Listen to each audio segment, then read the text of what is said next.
رضا رضا رضا رضا رضا رضا رضا رضا رضا رضا رضا رضا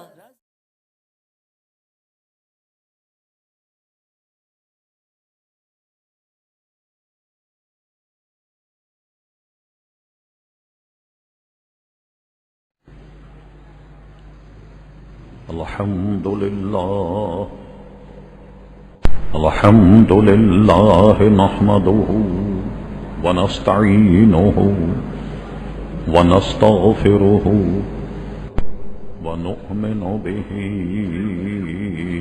ونتوكل عليه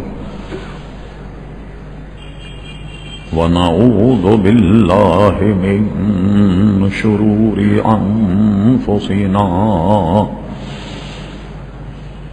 ومن سيئات أعمالنا من يهده الله فلا مضل له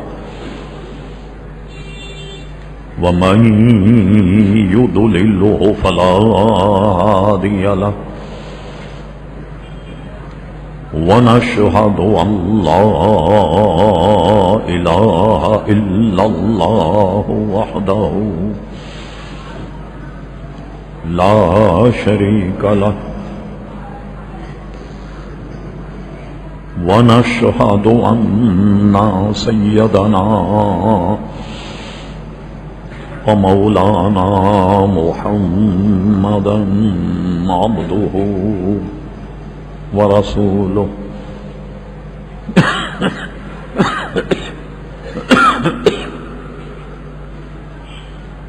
أرسله بالحق بشيرا ونذيرا صلى الله تعالى على خير خلقه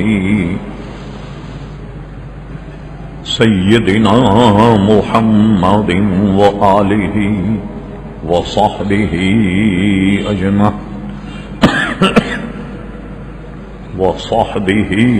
أجمعين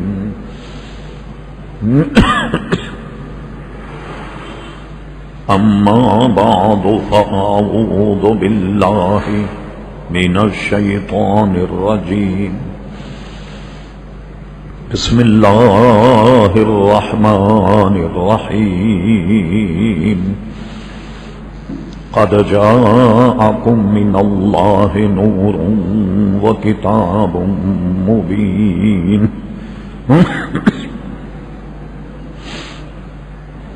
صدق الله مولانا العظيم وصدق رسوله النبي الكريم إن الله وملائكته يصلون على النبي يا أيها الذين آمنوا صلوا عليه وسلموا تسليما اللهم صل على سيدنا ومولانا محمد معظم الجود والكرم وآله وبارك وسلم صلاة وسلاما عليك يا سيدي يا رسول الله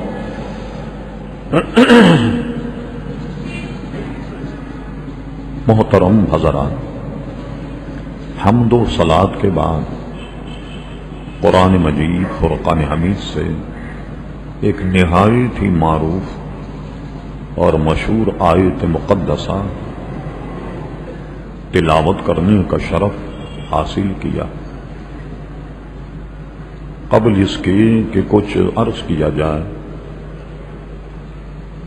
اللہ تبارک و تعالی سے دعا ہے کہ وہ اپنے پیارے حبیب نبی کریم رؤوف الرحیم علیہ افضل الصلاۃ والتسلیم کے صدقے و تحفے مجھے حق کہنے کی توفیق عطا فرما۔ ہم تمام حاضرین کو اللہ تبارک و تعالی حق سن کر حق کو قبول کرنے کی اور اس پر عمل کرنے کی توفیق عطا فرما۔ آپ کے علم میں ہے کہ ربیع الاول شریف کا آغاز ہو چکا ہے اور اس ماہ مبارک کا یہ پہلا جمعہ ہے۔ عموماً آپ نے دیکھا کہ ہم اپنے تقریروں میں پوری کوشش کرتے ہیں کہ اصلاحی تقریریں ہوں،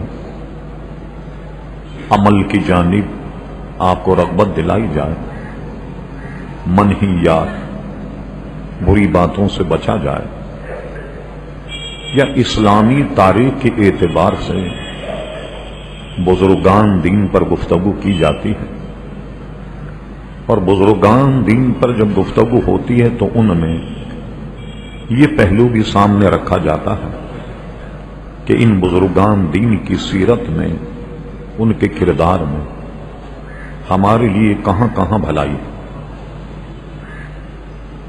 اور جیسے انہوں نے دین پر عمل کیا ہمیں بھی عمل کرنا چاہیے۔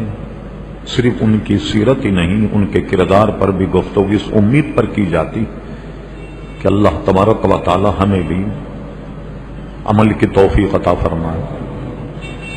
سال ہا سال سے جو حضرات جمعہ یہاں پڑھتے ہیں یقین ان کو یاد ہو، اس ربیع الاول شریف میں ہم حضور علیہ الصلاۃ والسلام کے فضائل اور مناقب پر گفتگو کریں گے۔ جیسا کہ آپ جانتے ہیں جب ربیع الاول شریف کا مہینے کا آغاز ہو جائے تو اہل سنت اپنی عقیدت و محبت سے پورے شہر کو تقریباً دلہن بنا دیتے اور حضور سے محبت، عشق کا اظہار کرتے ہیں۔ عموماً لوگ یہ کہتے ہیں کہ کیا میلاد النبی ابو بکر صدیق نے منایا، فاروق اعظم نے منایا؟ اس قسم کی گفتگو، اگر میلاد کا منانا یہ ہے کہیں لوگ اکٹھے ہو جائیں اور حضور علیہ السلام کی سیرت اور آپ کے فضائل پر گفتگو کریں، حضور کی تعریف اور توصیف بیان کریں، حضور کے اوصاف جمیلہ کو بیان کریں، اگر اسی کا نام میلاد النبی ہے اور اسی کو میلاد النبی کہتے، یہ کام تو ہر دور میں عزیزان گرامی ہوتا رہا جس کو ہم کسی اور وقت میں اسے بیان کریں۔ تو ہم سب اس مہینے میں حضور علیہ السلام کی یاد مناتے ہیں اور حضور کے فضائل اور مناقب بیان کرتے۔ ایک اس کی وجہ یہ ہے کہ جب تک حضور علیہ السلام کے لیے دل کی گہرائی میں محبت پیدا نہ ہو عمل بیکار۔ حضور کو ایسے مانا جائے جیسے ماننے کا حق ہے، ایسا نہ مانا جائے تو عمل بیکار ہے۔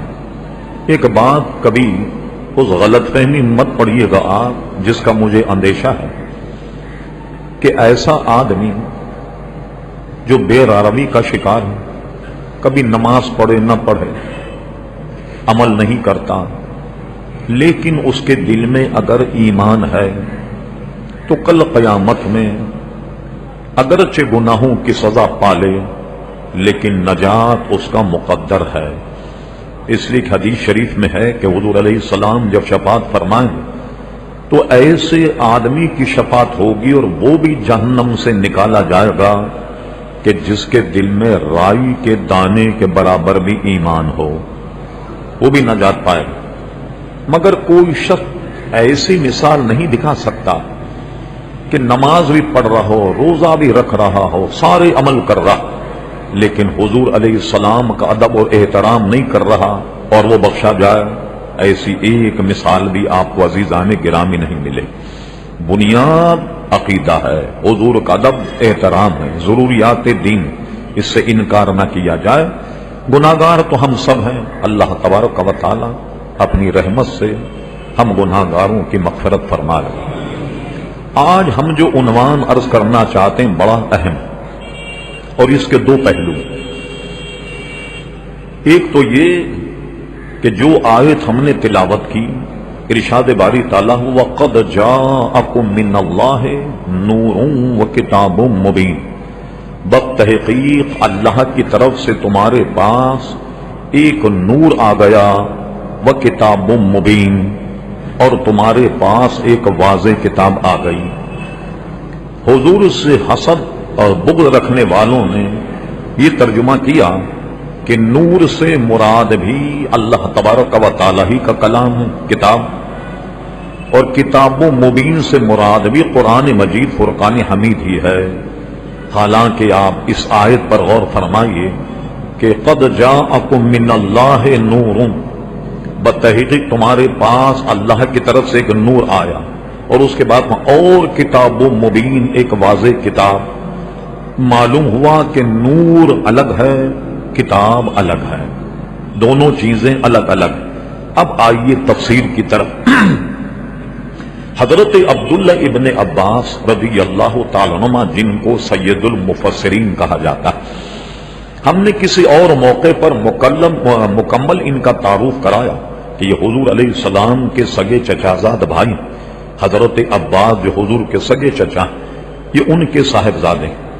ان کا کلام پیش کرنے سے پہلے ان کی اہمیت کا اس سے اندازہ لگائیے کہ یہ حضور علیہ السلام کی خدمت میں ہوتے، بچے تھے اور پھر بڑے بھی حضور کی خدمت میں ہوئے۔ حضور کو مسواک کی ضرورت پڑتی تو پیش کر دیتے، لوٹا بھر کے وضو کا پانی پیش کر دیتے، جتنا ممکن ہوتا ہمہ وقت حضور علیہ السلام کی خدمت میں رہتے۔ ایک دن حضور علیہ السلام کا دریائے رحمت جوش میں آ گیا اور آپ نے اپنے چچازاد بھائی عبداللہ ابن عباس کو اپنے سینے سے لگائے، اور سینے سے لگا کر نہ جانے ان کے سینے میں کیا اونڈیلا، کیا ڈالا، لیکن اتنی بات تو حدیث شریف میں ہے، اے اللہ تبارک و تعالی، یہ میرا بھائی ہے، اسے تو قرآن کا فہم عطا فرما دے، قرآن کی سمجھ عطا فرما دے۔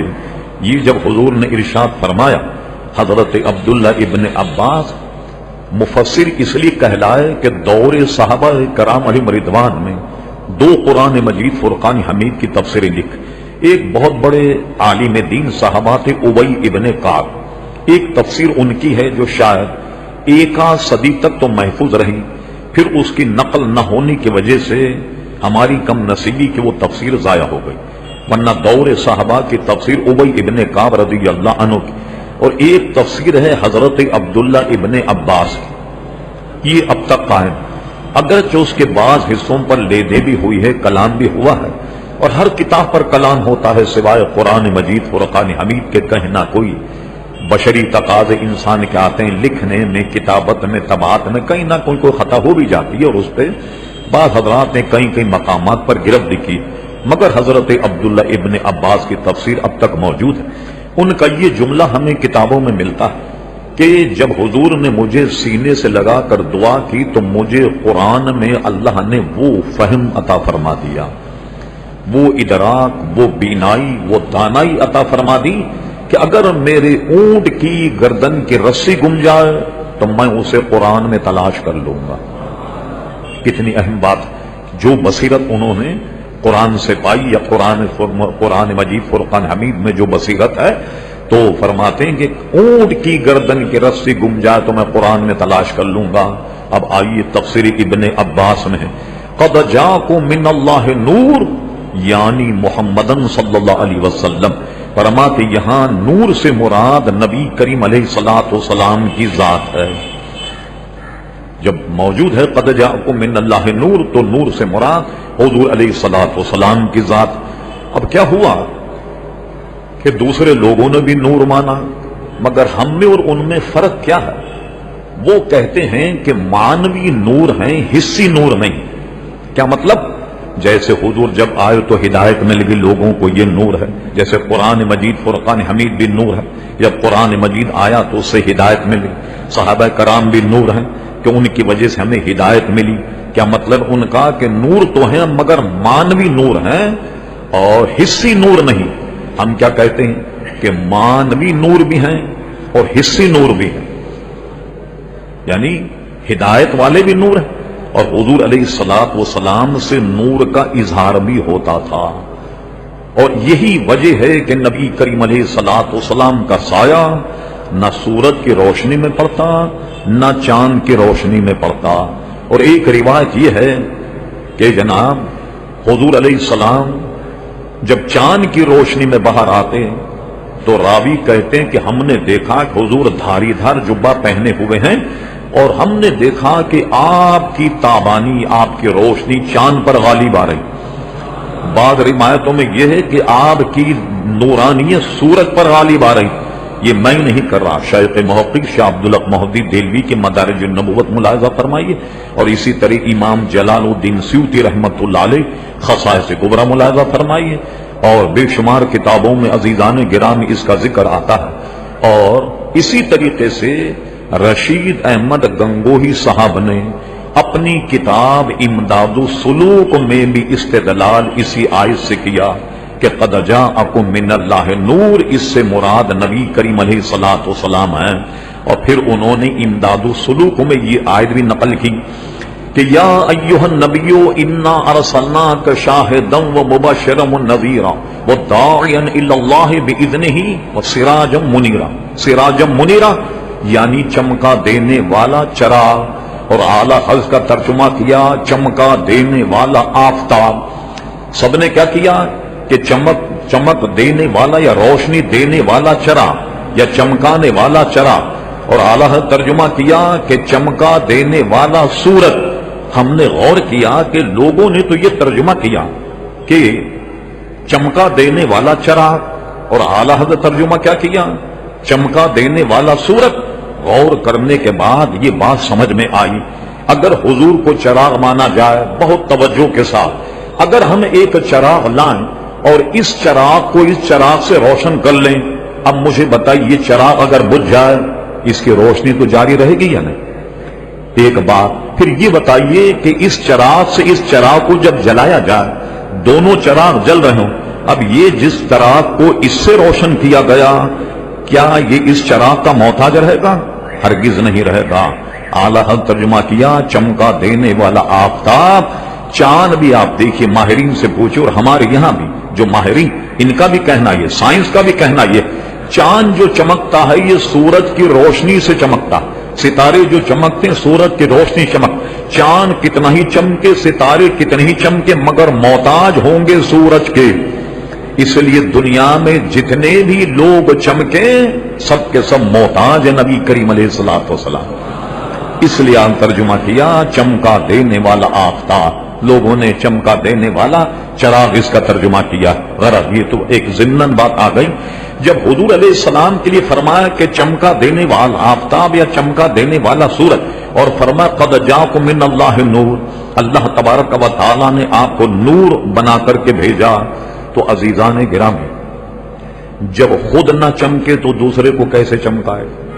تو غور کیجئے، جب خود نہیں چمکتا دوسرے کو کیسے چمکائے گا؟ جب تک جو چیز لوگوں کو چمکانے والی ہے خود نہ چمکے تو وہ دوسرے کو کیسے چمکائے؟ اس لیے حضور علیہ الصلوۃ والسلام نور ہیں اور لوگوں کو چمکاتے ہیں. اب آئیے حضور کے مانوی نور تو سب سمجھتے ہیں. حضور آئے، ظلمت دلالت مٹ گئی، لوگوں کو ایمان کا نور نصیب ہوا وغیرہ وغیرہ. اس میں کہنے کی ضرورت یہ سب جان. اب ہم یہ بتائیں کہ حصی نور کس طریقے سے؟ اب آئیے امام جلال الدین سیوطی اور تقریباً سیرت کی تمام کتابوں میں، اور اسی طرح شیخ محقق عبدالحق محدث دہلوی راوی کہتے ہیں حضور علیہ السلام جلوہ گر ہوتے تو یہ آپ کے چہرے کی روشنی سامنے کی دیواروں پر پڑا کرتی. حضور علیہ الصلوۃ والسلام کے حلیے شریف میں یہ بات ہے کہ آدمی کے یہ بیچ کے دو دانت یہ جہاں ملتے ہیں تو ایک حسن و جمال کا کمال یہ تھا ان دانتوں میں، ان کے بیچ میں ایک سان تھی، ایک خلا تھا دونوں دانتوں کے درمیان. جب حضور مسکراتے تو فرماتے یہ دونوں دانتوں کے بیچ میں جو خلا ہے اس سے نور نکل کر سامنے دیوار پر پڑتا۔ ایک صحابی نے دوسرے صحابی سے پوچھا کیا حضور علیہ السلام کا چہرہ ایسا ہوتا جیسے تلوار ہوتی ہے، یعنی چمک اور دمک میں؟ انہوں نے کہا نہیں، حضور کا چہرہ ایسا نہیں تھا جیسے چمک دمک میں تلوار ہوتی ہے، بلکہ حضور علیہ السلام کا چہرہ چاند جیسا چمکدار تھا۔ بتائیے، یہ ساری باتیں احادیث کے کتب میں موجود ہیں کہ حضور علیہ السلام کے چہرے مبارک سے نور عزیزان گرامی نکلا کرتا تھا۔ اب آئیے خصائص کبریٰ امام جلال الدین سیوطی رحمت اللہ علیہ اور ابن عساکر جو تاریخ دمشق ہے بہت ضخیم، الحمدللہ ہمارے پاس 40 جلدوں میں تاریخ دمشق بھی موجود ہے۔ علامہ ابن عساکر نے اسے نقل فرمایا، ام المومنین حضرت عائشہ صدیقہ فرماتی کہ رات کا وقت تھا، میں کچھ سی رہی تھی سوئی سے، اندھیرا تھا تو سیتے ہوئے سوئی زمین پر گر گئی۔ اب میں نے اندھیروں میں اسے ٹٹولا، ہر چند میں نے تلاش کیا مگر سوئی نہیں ملی۔ اچانک نبی کریم علیہ السلام جب حجرے میں تشریف لائے تو آپ کے چہرے انور کی روشنی میں میرا حجرہ اتنا روشن ہو گیا کہ میں نے سوئی اٹھا لی، جو سوئی میں ڈھونڈ رہی تھی میں نے وہ سوئی اٹھا لی۔ اسی حدیث کا ترجمہ اعلی حضرت امام اہل سنت مولانا شاہ احمد رضا خان فاضل بریلوی رحمت اللہ علیہ اپنی نعت کے ایک شعر میں کہا، سو زن گم شد ملتی ہے تبسم سے تیرے، شام کو صبح بناتا ہے اجالا تیرا۔ تو حضور علیہ السلام اندھیرے میں داخل ہو جائیں تو روشنی ہو جایا کرتی تھی عزیزان گرامی۔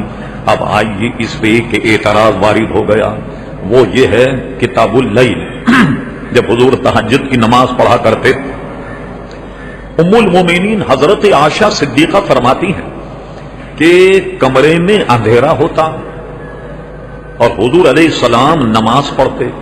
یہ ہماری طرح اس وقت کر و فر بہت بڑے بڑے مکانات نہیں، چھوٹے چھوٹے حجرے ہوتے، کچھ سامان اور کچھ ضروریات بھی رکھی ہوتی تو چلنے پھرنے کی جگہ بہت کم میسر آتی۔ حضور علیہ السلام رات میں جب نماز پڑھاتے میں سامنے لیٹی ہوتی تو حضور علیہ السلام سجدہ کرتے میں میرے پیر کو اس طریقے سے حرکت دیتے تو میں اپنے پیروں کو سمیٹ لیتی اور حضور علیہ السلام سجدہ فرماتے۔ کہ یہاں تو حضرت ام المومنین کہتی کہ اندھیرا ہوتا تھا اور میں اپنے پیروں کو سمیٹتی اور حضور علیہ السلام سجدہ فرماتے۔ یہ بھی سمجھنے کی بات، یہ سمجھنے کی بات اس لیے عزیزان گرامی، یہاں نور کی نفی نہیں، اظہار نور کی نفی کہ نور ظاہر نہیں ہوا۔ اس کی وجہ کیا ہے؟ بڑا طویل کلام میں اتنا وقت ہوتا نہیں کہ حضور علیہ السلام تمام کمالات کے ایسے جامع ہیں کہ جب چاہے اللہ تبارک و تعالی حضور پر بشریت کو ایسے غالب کر دے کہ نورانیت چھپ جائے، اور کبھی نورانیت کو ایسا غالب کر دے کہ بشریت چھپ جائے۔ مثال کے طور پر طائف کے میدان میں حضور کو جب پتھر مارے گئے تو آپ کی پیشانی سے خون نکلنے لگا۔ ظاہر خون انسان میں نکلتا ہے، خون تو بشر میں نکلتا ہے۔ جب خون نکلا معلوم ہوا یہاں بشریت غالب، اور جبریل امین شب معراج، راوی کہتے ہیں کہ جبریل امین آئے اور انہوں نے یہاں سے یہاں تک شگاف لگایا، حضور کے سینے کو چیرا۔ راوی نے پوچھا کہ یہاں سے یہاں تک کا کیا مطلب؟ کہنے لگے یہاں سے ناف تک اس طریقے سے چیرا اور حضور کے سینے کو کھولا، دل کو نکالا، زمزم شریف سے دھویا اور دل کو اپنی جگہ رکھا، پھر سینے کو بند کر دیا، ایک قطرہ خون بھی نہیں نکلا۔ نہ بتائیے کہ پورا سینہ چاک کرنے میں کیا خون نہیں نکلتا؟ کیا اذیت نہیں ہوتی؟ کیا تکلیف نہیں ہوتی؟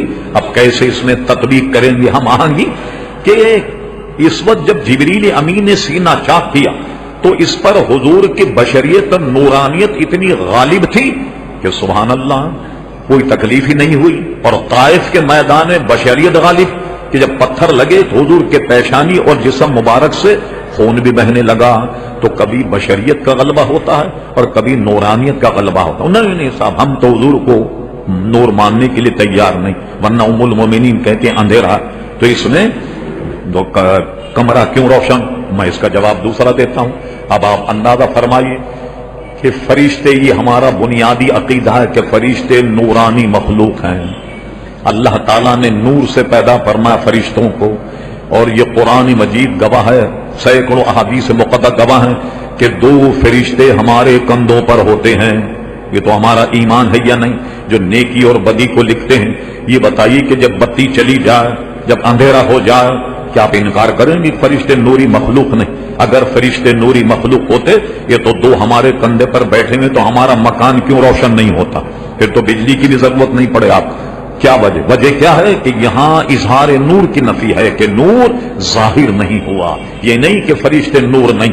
اور سنیے قرآن مجید فرقہ میں اللہ نور السماوات والارض، اللہ تبارک و تعالی زمین آسمان کا نور ہے۔ ہمیں نور کے معنی ہم اگر چمک دمک لیں تو یہ اچھا نہیں ہوگا کہ وہ اپنی شان کے مطابق ہے نور، لیکن یہ بتائیے کوئی یہ کہے کہ جب بتی چلی جائے تو کیا اللہ تبارک و تعالیٰ کے نور سے کائنات روشن ہو جاتی ہے؟ تو یہ اعتراضات بالکل لغو ہیں، کبھی بشریت کا غلبہ ہوتا ہے، کبھی نورانیت کا غلبہ ہوتا ہے۔ پھر حدیث سنیے، یہ نکات ہے، پوری نہیں۔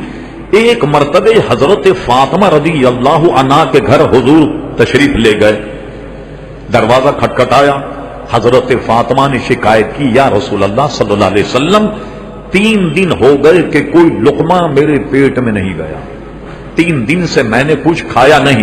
حضور نے ارشاد فرمایا، بیٹی کیا تو اس بات پر راضی نہیں کہ اللہ تبارک و تعالیٰ نے تجھے جنتی عورتوں کا سردار بنا دیا؟ پھر اس کے بعد اپنے شکم سے کپڑا اٹھایا، فرما تو نے تو 3 دن نہیں کھایا، اور تیرے والد کے تو پیٹ میں 7 دن ہو گئے کہ کوئی لقمہ نہیں گیا۔ اللہ اکبر!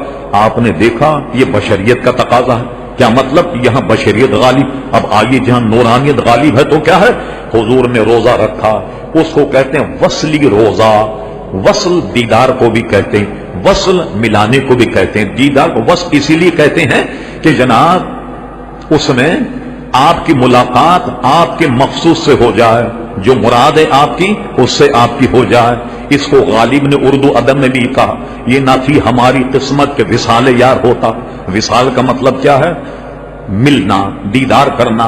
اور کسی بھی دیندار آدمی کو ادبن یہ مر گیا، ہم ایسا نہیں کہتے، یہ ادب میں کہتے ہیں انتقال ہو گیا، یہاں ہم کہتے ہیں اس کا وصال ہو گیا۔ یہاں وصال کیسے مانوی طور پر کس طریقے سے ٹھیک ہوگا؟ وصال ہو گیا، کیا مطلب ہے؟ وصال کے معنی ہے دیدار ہو گیا یا مل لیا۔ اس لیے کہ ہمارا ایمان ہے کہ قبر میں ہر مومن حضور علیہ السلام سے ملے گا، جب حضور کا دیدار کرے گا۔ اس لیے بزرگان دین اور مومن کے انتقال اور مرے ہوئے دن کو یوم وصال کہتے ہیں۔ یہ وہ دن ہے کہ جس میں وصال ہوا، یعنی قبر میں نبی کریم علیہ الصلوۃ والسلام کا دیدار ہوا۔ تو وصل کے معنی آئے ملانے۔ حضور وصلی روزہ رکھتے، کیا ملاتے؟ سبحان اللہ! نہ سحری کرتے نہ افطار، آج دن کے روزے کو دوسرے دن سے ملا دیتے۔ وصلی روزے کتنے دن تک؟ 40 دن، 50 دن تک حضور روزہ رکھتے۔ صحابہ کرام جو اس بات میں حضور کے بڑے مستعد تھے کہ جناب جو حضور کام کرے وہی کام وہ کرتے، انہوں نے رکھنا شروع کر دیا۔ ایک مجھ آپ جیسا آدمی صحابہ کرام علیہ رضوان بتقاضۂ بشریت کیا 2-3 دن بھوکا اور پیاسا رہ سکتا ہے؟ حضور نے دیکھا کہ وہ چلنے میں لڑک رہے ہیں، ادھر ادھر ہو رہے ہیں، ضعف پیدا ہو گیا، کمزوری پیدا ہو گئی۔ حضور نے بلایا، فرمایا کیا بات، کیا کر رہے ہیں؟ کہا حضور ہم آپ کی نقل کر رہے ہیں، جیسے آپ نے روزہ رکھا 40 دن یا 50 دن ہم نے بھی روزہ رکھ لیا۔ حضور نے ارشاد فرمایا ایکم مثلی، کوئی تم میں میری مثال ہے؟ کہ تم میں کوئی مجھ جیسا آدمی ہے؟ پوری جماعت صحابہ کرام میں سے ایک کھڑا ہو جاتا، کہتا جی قرآن مجید میں تو یہ ہے کہ جناب قل انما انا بشر مثلکم، کہ نبی علیہ الصلوۃ والسلام تو تمہاری طرح بشر، تو ہم بھی اور آپ بھی ایک ہی جیسے۔ ایکم مثلی، کو تم میں ہے کوئی میری مثال؟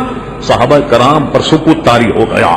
فرمان میرا رب کسی دنیا میں مجھے کھلا دیتا، میرا رب کسی دنیا میں مجھے پلا دیتا ہے. اللہ اکبر.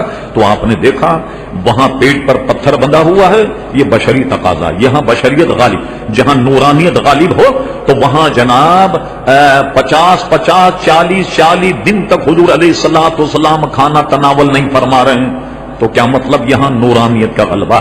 اور دونوں حضور علیہ السلام کی صفات ہیں کہ جب چاہے اللہ بشریت کو غالب کر دے، جب چاہے نورانیت کو غالب کر دے.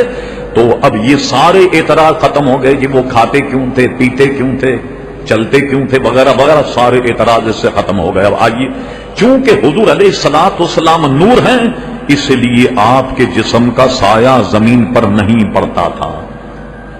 وجہ کیا ہے اس کی کہ آپ خوب ذہن میں رکھیے. سایہ کس چیز کا پڑتا ہے کہ ایک طرف ہو نور اور اس کے سامنے ہو کثافت.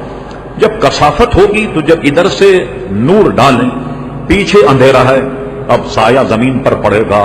اور حضور علیہ السلام کی ذات اتنی منور تھی، اس قدر نورانیت سے حامل تھی کہ حضور علیہ الصلوۃ والسلام کا سایہ نہ چاند کی روشنی میں پڑتا، نہ سورج کی روشنی میں پڑتا. اور حضور علیہ السلام کا سایہ اس لیے نہیں پڑتا تھا کہ آپ سراپا نور تھے، اس لیے سایہ نہیں پڑتا. اب آئیے، یہ بہت پرانی بات ہے. 1959 میں ایک رسالہ دیوبند سے نکلتا تھا، تجلی دیوبند. اس نے بڑی کوشش کر کے یہ الزام لگایا کہ مولانا احمد رضا خان صاحب نے ایک نئی بات کر دی کہ حضور علیہ السلام کا سایہ نہیں ہوتا. اب کیا تھا، مولانا کے جتنے ماننے والے تھے سب انہوں نے بھی کہنا شروع کر دیا کہ حضور علیہ السلام کا سایہ نہیں تھا، حضور علیہ السلام کا سایہ نہیں تھا. ایک غلط بات ہے جو لوگوں میں پھیل گئی اور اس پر مضمون چھپا، اعلی حضرت کی تقلید کی، اعلی حضرت کے پر پھپتیاں کسی، اعلی حضرت فاضل بریلوی رحمت اللہ علیہ کا مذاق کیا. اب آئیے، یہ پورے اپنے سرمایہ میں سے 3 حدیثیں لائیں کہ یہ حضور کا سایہ پڑتا تھا.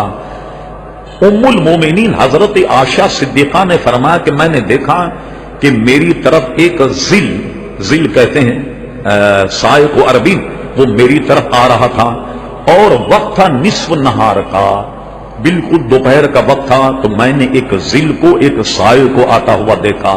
اس لیے ام المومنین کہتی ہے، میں نام نہیں لے رہا، بس خالی مضمون بیان کر رہا ہوں، بڑی طوالت اس میں، کہ ایک ام المومنین کا گھوڑا بیمار ہو گیا. آپ نے دوسرے ام المومنین سے کہا کہ تمہارے پاس ایک اضافی گھوڑا ہے، تم انہیں اپنا گھوڑا دے دو. انہوں نے کچھ ایسی سخت بات کہی کہ حضور علیہ السلام ناراض ہو گئے. اور پھر ناراض ہوئے تو ایک عرصے تک ناراض ہوئے. انہوں نے اپنی چارپائی کھڑی کر لی، اپنا بوریا بستر باندھ لیا، اور حدیث شریف میں کہ میں سمجھ گئی کہ اب شاید مجھے حضور علیہ السلام کی ضرورت نہیں. اتفاق سے انہوں نے بھی یہی لفظ استعمال کیا. نصف نہار کا وقت تھا، میں نے ایک سائے کو آتا ہوا دیکھا. حضور علیہ السلام گویا تشریف لائے تو کیا ہوا، میں سمجھ گئی کہ اب حضور علیہ السلام نے مجھے درگزر کر لیا، مجھے معاف کر لیا. تیسری حدیث اس سے ملتی ہوئی ہے. اب آئیے، یہاں سب سے پہلی بات ام المومنین حضرت عائشہ صدیقہ یا دوسری ام المومنین کہتی ہیں میں نے اپنی طرف سائے کو آتے ہوئے دیکھا. اگر یہ وقت عصر کا ہوتا تو آدمی تو پیچھے ہوتا، سایہ آگے ہوتا. جب دونوں حدیثوں میں کہ نصف نہار کا مطلب کیا ہے؟ نصف نہار سورج جب بالکل سر پر آ جائے. اب بتائیے کیا سایہ زمین پر پڑتا ہے؟ اب پوچھے ام المومنین آپ نے سایہ کہاں دیکھا؟ اس وقت تو سایہ بالکل آدمی کے قدموں میں ہوتا. آپ کھڑے ہو جائیے دوپہر میں، ہمارے یہاں کیلنڈر میں لکھا ہوا ایک بار ضحوہ کبریٰ، جس وقت سورج بالکل سر پر آ جائے. یہ ہمارے یہاں پاکستان، ہندوستان، افغانستان پورے میں یہ وقت تقریباً 45 منٹ، 50 منٹ، تقریباً 55 منٹ، یہ ہر موسم میں وقت کے اعتبار سے ہوتا ہے. سعودی عرب یہ دنیا کے ایسے خطے پر ہے کہ یہاں یہ ضحوہ کبریٰ جس کو ہم زوال کہتے ہیں، یہ وقت وہاں کبھی 12 منٹ ہوتا، کبھی 10 منٹ، کبھی 13 منٹ، کبھی 14 منٹ. غرض یہ کہ نصف نہار میں سایہ آدمی کا بالکل قدموں میں ہوتا ہے. اب ان دونوں نے حضور کے سائے کو آتا ہوا کیسے دیکھا؟ کیا دیکھا؟ اصل میں غلط فہمی ہو گئی. ہوتا یہ ہے کہ کبھی کبھی شخص کو بھی ذل کہہ دیا جاتا ہے، اور اس کی بے شمار مثالیں موجود. مثلا آپ سے میں کہوں کہ اللہ تبارک و تعالی آپ کا سایہ دراز فرمائے، اس سے کیا مراد ہو کہ آپ کا سایہ خوب لمبا کرے، یہاں سے کیماڑی تک پہنچ جائے، یہ مراد ہوگی اس کی؟ مراد کیا ہوگی کہ اللہ تعالیٰ آپ کی عمر میں برکت دے، یہ ہوگی اردو میں بھی ہوتی ہے نہیں، اللہ تعالیٰ آپ کا سایہ سلامت رکھے ہم پر، تو کیا مطلب کہ ہم تو گھر میں بیٹھے ہوں اور ہمارا سایہ آپ کے سر پر رہے، کیا یہ مراد ہوتی؟ مراد یہ ہوتی ہے کہ اللہ تعالیٰ آپ کو طویل زندگی عطا فرمائے۔ اسی طریقے سے اصطلاح میں اردو میں بھی ہم استعمال کرتے، تو وہاں ام المؤمنین کہنا یہ تھا کہ نبی کریم علیہ السلام تشریف لائے تو انہوں نے بجائے شخص کے ذل سے تعبیر کیا، یہ پورا کا پورا ان کا سرمایہ تھا کہ جو انہی کے کلام سے رد ہو گیا کہ نصف نہار کا وقت تھا۔ پھر اس پر غزالی زماں حضرت اللہ مولانا سید احمد سعید شاہ صاحب کاظمی رحمت اللہ تعالی بڑا مدلل رسالہ لکھا اور پورے ایسے لوگوں کو اپنی ہی زندگی میں لاجواب کر کے رکھ دیا، یہاں تک کہ وہ خود بھی مان گئے کہ واقعی آپ کے دلائل بہت ہیں، بڑے زوردار آپ کے دلائل ہیں۔ اب آئیے، کہتے ہیں کہ جھوٹ بولے آدمی تو حافظہ نہیں ہوتا۔ رشید احمد گنگوئی صاحب سے پوچھا فتاوی رشیدیہ میں کہ یہ حضور کا سایہ تھا؟ کہنے ہاں سایہ تھا۔ کا جو نوادر اصول کی روایت ہے جو حکیم ترمذی کی، اس میں تو یہ روایت ہے کہ حضور علیہ الصلوۃ والسلام کا سایہ نہیں پڑتا، کہنے لگے حضور کا سایہ تھا اور نوادر الاصول کی حدیث کا بندے کو علم نہیں، یہ جواب دے دیا۔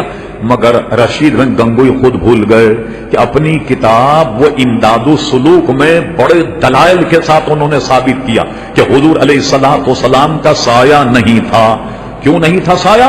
کہ حضور علیہ الصلوۃ والسلام سراپا نور تھے، اس لیے حضور صلی اللہ تعالی علیہ وسلم کا سایہ زمین پر نہیں پڑتا تھا۔ اب آئیے، نوادر اصول کی روایت سے پتہ لگا کہ حضور صلی اللہ تعالی علیہ وسلم کا سایہ زمین پر نہیں پڑتا تھا۔ کیوں نہیں پڑتا تھا؟ سایہ ہمیشہ کثیف چیز کا ہوتا ہے، لطیف چیز کا نہیں ہوتا۔ اب آئیے میں آپ کو حضرت مجدد الفسانی علیہ رحمت یزدانی کے مکتوبات کی طرف آپ کی توجہ کرتا ہوں۔ حضرت مجدد الفسانی سے پوچھا گیا، بڑا غور سے سنیے کیا نقطہ بیان کیا، کہا کہ یہ بتائیے حضور علیہ السلام کا سایہ تھا یا نہیں تھا؟ انہوں نے کہا دیکھیے سایہ ہوتا ہے لطیف اور جسم ہوتا ہے کثیف۔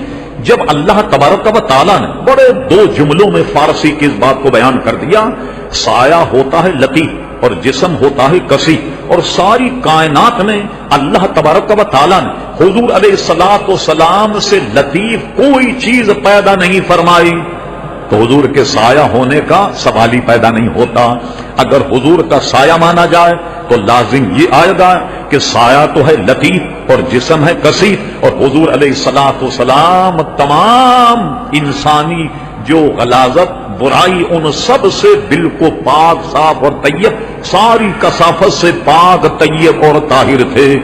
یہ بہت بحث دور عزیزان گرامی چلی جائے، حضور علیہ السلام کے پسینے کی تعریف گاہے گاہے آپ نے سنی ہوگی۔ حضور علیہ السلام کے بدن میں کوئی چیز کثیف تھی نہیں، اور یہ بخاری شریف میں کے فضائل پر پورا باب۔ حضور علیہ الصلوۃ والسلام اپنی ناک سنکتے، ہماری ناک تو بدبودار، جس وقت اس کو پھینکنے کی کوشش کرتے تو صحابہ کرام اسے ہاتھ میں لے کر اس طرح مل کر چہرے پہ ملتے اور اپنے کپڑوں پر مل لیا کرتے تھے، اس لیے کہ حضور کی کوئی چیز کثیف تھی ہی نہیں، کوئی چیز حضور علیہ السلام کی کثیف تھی ہی نہیں۔ ایک مولانا روم کا نقطہ سنیے، تو وقت بہت کم ہوتا، پھر ہم ذرا سا آگے چلتے ہیں وقت مناسب پر۔ مولانا روم رحمت اللہ علیہ فرماتے کہ میرے عزیز بڑے اچھے انداز تو نے ہرن کو دیکھا ہے؟ دو ہرن ایک ہی گھاٹ پر چرے، ایک ہی گھاٹ سے پانی پیا، جنگل میں گھوم رہے ہیں، ایک سے غلاظت نکلتی ہے اور ایک سے مشک نکلتی ہے خالص۔ وہ مشک کیا ہے؟ یہ جیسے بچوں کا ٹینس وغیرہ کھیلنے کا چھوٹا سا بال ہوتا، یہ اس طریقے سے ہرن کے ناف پہ پیدا ہو جاتا، ناف پر پیدا ہوتا۔ اب کیا کرتے ہیں لوگ ہرن کو پکڑتے ہیں جہاں جہاں بھی یہ مشک گویا وہ ہیں، مشک ختن بھی کہا گیا، تو مشک ختن کی ہم نے تعریف لغت میں یہ پڑھی کہ چینی ترکستان یعنی انتہا ہے جو چین سے سرحد ملتی ہے ترکی کی، ایک بیچ میں ایک ایسا حصہ ہے جس کو چینی ترکستان کہتے ہیں، تو کہتے ہیں یہ اس کا نام ختن، اور وہاں کی مشک جو ہے سب سے زیادہ مشہور اور معروف کہلاتی ہے، جس کو اعلی حضرت فاضل بریلوی ندوی اس کو ہدایت بخشی بیان کیا، اس کو میں کوٹ نہیں کر رہا، وقت اتنا نہیں ہے۔ تو یہ کیا کرتے ہیں، یہاں سے کاٹتے چھری سے، کوئی خون وغیرہ نہیں نکلتا، نظام قدرت۔ اب اس کو لے کر دھوپ میں رکھ دیتے ہیں، دھوپ میں رکھنے کے بعد جب وہ اپنے منزل پر پہنچ جائے، اس کو اس طریقے سے جب پھاڑتے ہیں، وہ پورا کھال میں ایک گولا ہوتا، جب اس کو پھاڑتے ہیں اس میں سے باریک صفوف نکلتا، وہ اتنا خوشبودار ہوتا، اتنا خوشبودار، کوئی آدمی اس سے سونگے تو ناک سے خون بہنے لگ جاتا، اس کی اتنی زیادہ خوشبو۔ پھر اس کو ایک حکمت سے دوسری خوشبوات ملا کر کے پھر اس کو لگانے کے قابل بنا جاتا۔ مولانا روم کہتے میرے عزیز، دو ہرن ہیں، ایک ہی گھاٹ پر چلے، ایک ہی گھاٹ سے پانی پیا، ایک سے غلاظت نکلی، دوسرے سے مشک۔ پہلی بات، پھر دوسری بات فرماتے ہیں دو مکھیاں ہیں، دونوں ایک ہی جگہ بیٹھی، ایک ہی درخت پر اس نے رس لیا، ایک ہی درخت سے پھول کو چوسا، اور ایک سے خالصتاً غلاظت پیدا ہوئی، اور ایک سے خالی شہد، جس کو اللہ تبارک و تعالیٰ شفاء الناس، شفاء للناس، انسانوں کے لیے اس میں شفا ہے۔ یہ تھے تو دونوں طرف، دونوں مکھیاں ایک ہی درخت پر چلی، ایک سے خالی شہد اور ایک سے غلاظت پیدا ہوئی۔ تو فرماتے ہیں ایک پانی ہے، دونوں ایک رنگ کے ہیں، مگر پیو تو ایک پانی کھاری، دوسرا پیو پانی میٹھا ہے، دیکھنے میں دونوں ایک نظر آتے۔ فرمایا اب تجھے عقل لینی چاہیے، ہم بھی کھاتے ہیں مگر ہم سے غلاظت نکلتی، وہ جو کھاتا ہے نور بن جاتا۔ ٹھیک ہے نا؟ جب یہ بات تو نے سمجھ لی تو یہ بات سمجھ میں نہیں آ رہی کہ حضور علیہ السلام ہماری طرح کھاتے پیتے ہیں مگر ہم سے غلاظت نکلتی اور ان سے غلاظت نہیں نکلتی۔ ام المومنین کی سنیے، فرماتی ہیں، بہت طویل مضمون ہے کہ حضور جب آپ کیا اس کو لفظ دیا جائے رفاع حاجت کے لیے جاتے ہیں، ہم جو دوبارہ وہاں جاتے ہیں تو کچھ بھی نہیں پاتے، تو حضور نے فرمایا ہم انبیاء کرام علیہ السلام کا مسئلہ یہ ہے کہ زمین ہمارے فضلات کو نگل لیتی ہے، یعنی کوئی جب جائے تو وہاں کوئی چیز نہیں ہوتی سوائے خوشبو کی اور مشک کی خوشبو کے، کچھ وہاں نہیں ہوتا۔ تو آپ نے اس لیے فرمایا مجدد صاحب نے کہ سایہ لطیف ہوتا، جسم کثیف ہوتا اور کثافت کی وجہ سے سایہ پڑتا۔ جب حضور علیہ السلام سے لطیف دنیا میں کوئی شے نہیں تو حضور کا سایہ کیسے پڑے؟ اگر حضور کا سایہ مانا جائے تو ماننا پڑے گا حضور کا جسم کثیف ہے اور سایہ لطیف ہے، تو سایہ حضور سے بڑھ گیا، یہ شرن کیسے جائز ہوگا؟ اب آئیے ہم گفتگو کو سمیٹ کر وہ بات کہیں جو آپ کے دل پر منقش ہو جائے، اور یہ پیارے مصطفیٰ صلی اللہ علیہ وسلم کی فضیلت دیکھ۔ یہ تو آپ نے سنا ہوگا، کبھی ہم اس سے زیر بحث لائیں گے، کیا کریں،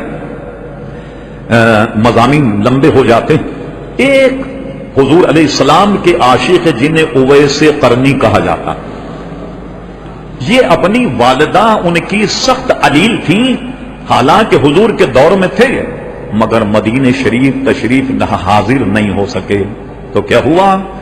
بظاہر شرف صحابیت سے تو محروم رہے، مگر جب حصول کے وصال کا وقت قریب آیا یا ان وصال کے دنوں میں حضور نے اپنا ایک جبہ حضرت فاروق اعظم کو دیا اور حضرت علی کو دیا کہ میرے بعد میرا ایک عاشق ہے اویس قرنی، یہ یمن میں، یہ جبہ اسے پہنچانا۔ لیجیے صاحب، حضور کے وصال کے بعد مشکاۃ شریف میں ایک روایت اس سے ملتی اور بہت سی روایت، حضرت علی نے وہ جبہ لیا اور حضرت عمر فاروق ساتھ گئے، ساتھ جانے کے بعد تلاش کیا کہ اویس قرنی کہاں؟ لوگ کہا ماخذ ارے اس پاگل کو تم پوچھ رہے، اس مجنوں کو تم پوچھ رہے کہ دن بھر بچے اس کو پتھر مارتے ہیں وغیرہ وغیرہ، مگر وہ اپنے حال میں تھے، عشق مصطفیٰ میں اتنے مگن تھے کہ علماء فرماتے ہیں جس نے عشق مصطفیٰ کی منزل کو سمجھ لیا وہ گونگا ہو گیا، گونگا ہو گیا، کوئی بول نہیں سکتا، اس کے پاس لفظ نہیں، اس کے پاس الفاظ نہیں، کیا بتا کس سے تعبیر کرے؟ اس کا لفظ اور عبارت اور مقول گویا گونگے ہو جائیں، جواب نہیں دے پاتے، کس بات سے اسے تعبیر کیا جائے۔ لوگ انہیں پاگل ہی سمجھتے تھے، ان دونوں نے انہیں پا لیا۔ مختصر یہ پانے کے بعد یہ کہا کہ یہ حضور علیہ السلام نے تمہارے لیے تحفہ بھیجا، انہوں نے کہا میں ایسے نہیں پہنوں گا، جبے کو رکھ لیا، رکھنے کے بعد ایک طویل سجدہ فرمایا، طویل سجدہ فرمایا، اتنا طویل کیا کہ دونوں حضرات کھڑے کھڑے تھک گئے۔ اب انہوں نے سوچا کہ ان کو اٹھایا تو جائے، دیکھا تو جائے، کیا انہوں نے کیا کیا, تھوڑی دیر میں ان کو اٹھانے کی کوشش کی, بھیا آپ اٹھیے بہت دیر ہو گئی. فرما تم نے بڑی جلدی کی مجھے اٹھانے میں نے اس جبے کو رکھ کر اپنے رب سے یہ کہا کہ مولا یہ جب پہنوں گا کہ جب ساری امت محمدی کی مغفرت ہو جائے, اور تم نے جلدی کی ورنہ ساری امت کو بخشوا لیتا, لیکن اب جب تم نے اٹھایا تو میرے رب نے یہ وعدہ کیا آدھی امت محمدی بخشی گئی. یہ واقعہ حدیث کی کتاب ہم تفسیر کتاب. اب آئیے میں کیا کہنے والا ہوں. پانی پت کے ایک بزرگ گزرے ہیں سید غوث علی شاہ پانی پتی, ان کی کتاب ہمارے یہاں موجود ہے تذکرے غوثیہ. وہ فرماتے میں پانی پت ہندوستان سے چلا یمن, اور میں نے سوچا حضرت اویس قرنی کے عرس میں شرکت کی جائے. وہ عرس میں گئے, اور یہ یاد رہے تذکرے غوثیہ پر بہت زیادہ لیدی ہوئی تصوف کے مسائل پر اعلی حضرت نے بھی گرفت کی ہے, یہ ایک الگ مسئلہ ہے, لیکن اپنی کتاب میں یہ عبارت موجود ہے نشان لگا ہوا, جب چاہیں ہمارے پاس آ کر اس کو دیکھ لیجئے گا. وہ فرماتے میں یمن گیا اور میں نے دیکھا کہ جب حضرت اویس قرنی کا جبہ جو آج تک موجود, آج تک رکھا, ان کے عرس پر نکالا جاتا. کہاں میں نے دیکھا عرس میں جب نکالا گیا کسی کو آنے, اس کو رکھا, رکھنے کے بعد میں نے غور سے دیکھا کہ اس کا سایہ زمین پر نہیں پڑ رہا تھا. اس کا سایہ زمین پر نہیں دیکھا میں نے, جبے کا ایسے رکھا ہوا نمائش ہو رہی, مگر اس کا سایہ زمین پر نہیں پڑ رہا تھا. میں رک گیا. میری خواہش یہ تھی کہ کاش کوئی ایسا وقت آ جائے کہ یہ جبہ میں اپنے سر پہ رکھوں. ہر آدمی ایسی برکت کی چیز اپنے سر پہ رکھتا ہے, یا کم سے کم اس کو مس کر کے اپنے چہرے پہ پھیر لیا کرتے ہیں وغیرہ وغیرہ. میں وہاں رک گیا. میں نے ان کے متولی سے کہا میری خواہش یہ, گویا میں ایک دور سے آیا ہوں پانی پت ہندوستان سے, اگر تم میرے سر پر رکھ دو تو یہ تمہاری بڑی مہربانی ہوگی اور میرے لیے بڑی باعث برکت ہوگی. اب سنیے سننے والی چیز. کہتے ہیں دوپہر کا وقت تھا, انہوں نے جبہ جب میرے سر پہ رکھا کل پرسوں, تو میں نے دیکھا کہ جبہ وہاں موجود تھا, اس کا سایہ زمین پر نہیں پڑ رہا. کہتے ہیں کہ جب میں نے اسے اپنے سر پر رکھا, قسم خدا کی میرا سایہ بھی غائب ہو گیا. جب میں نے اسے رکھا تو میرا سایہ بھی زمین پر نہیں پڑ رہا تھا. یہ حضور کی لطافت, یہ حضور علیہ الصلوۃ والسلام کا عزیزان گرامی, آپ نے دیکھا فضیلت, یہ رفت, یہ بلندی کہ حضور صلی اللہ تعالی علیہ وسلم کا بدن بے سایہ تھا, اور حضور علیہ السلام کا سایہ کوئی نہیں تھا. یہی منظور تھا رب کو کہ سایہ نہ بنے, ایسے یکتا کے لیے ایسے ہی یکتا. جیسے اللہ نے ان کو یکتا پیدا کیا وہ ایکتا ہی رہے, ان کا سایہ بھی ان کی مثل نہیں بن سکے. اور کسی نے خوب کہا کہ کتنی عجیب بات ہے کہ حضور علیہ السلام بے سایہ. اور رشید احمد گنگو نے کہا یہ تواتر کے ساتھ ثابت ہے کہ حضور کا سایہ نہیں تھا. امداد و سلوک اٹھائیے آپ, تواتر سے ثابت, ہر دور میں کہا گیا کہ حضور کا سایہ نہیں تھا. تو فرماتے ہیں کہ جناب یہ کتنی عجیب بات کہ آپ کا سایہ زمین پر نہیں پڑتا تھا, مگر ہم سب ساری مخلوق حضور کے سائے میں پل رہی ہے. نتیجہ نکلا کہ حضور سراپا نور ہے, اور حضور کے جسم اقدس کا سایہ زمین پر نہیں پڑتا تھا. وما علینا الا البلاغ.